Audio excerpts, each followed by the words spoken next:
என்ன இதே மாதிரி டெய்லி தியாவை வெளியே கூட்டிட்டு போவாங்கறீங்களா? இத பாருங்க, இதான் ஃபர்ஸ்ட் அண்ட் லாஸ்ட். இதுக்கு மேல அனுப்ப மாட்டேன். மேடம் மேடம், ஒரே ஒரு நிமிஷம் நான் சொல்றத கேளுங்க.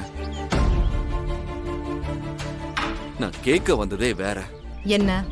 ஏன் தியா கிட்ட அவங்க அப்பாவும் பாட்டியும் இறந்துட்டாங்கன்ற உண்மையை சொல்லாம ரொம்ப தூரம் போயிருக்காங்கன்னு சொன்னீங்க?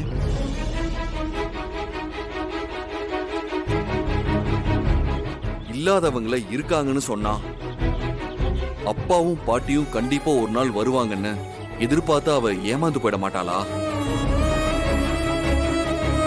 என்ன மேடம், நீங்க எல்லாருக்கும் முன்னுதாரணமா இருப்பீங்கன்னு அத்தா அடிக்கடி சொல்லுவாங்க. குழந்தையோட மனசுல பொய்யான நம்பிக்கைய வளர்க்கலாமா மேடம்? சரி, நான் தான் போய் சொல்லிட்டேன். உங்களுக்கு உண்மை தெரியும்ல, சொல்ல வேண்டியது தானே?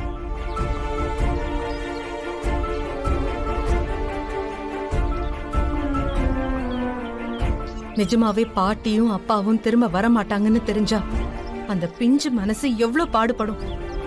இவ்வளவு பெரிய கஷ்டத்தை அவளால தாங்க முடியுமா? நாம எல்லாரும் இந்த வயசுல ரொம்ப மெச்சூர்டா இருக்கிறதா சொல்றோம். ஆனா நமக்கு பிடிச்சவங்க இறந்து போனாலே காலத்துக்கும் அந்த வலி மனசுக்குள்ள இருந்துகிட்டே இருக்கும். அவ குழந்தைங்க, அவளால அவ அப்பாவையும் பாட்டியையும்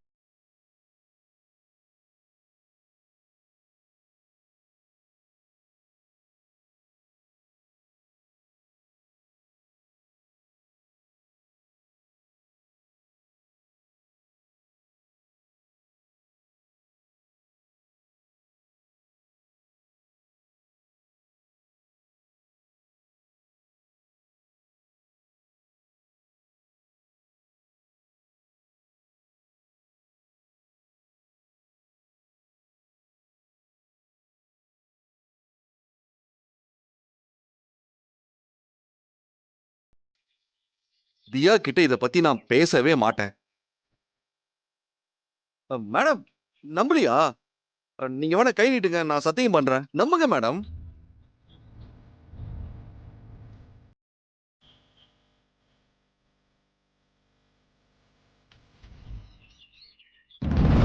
மேடம்,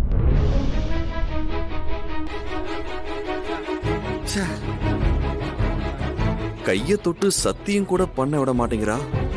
ஆனா ஒண்ணு, உன்னையும் என்னையும் தவிர தியாவை வேற யாராலையும் பாத்துக்க முடியாது.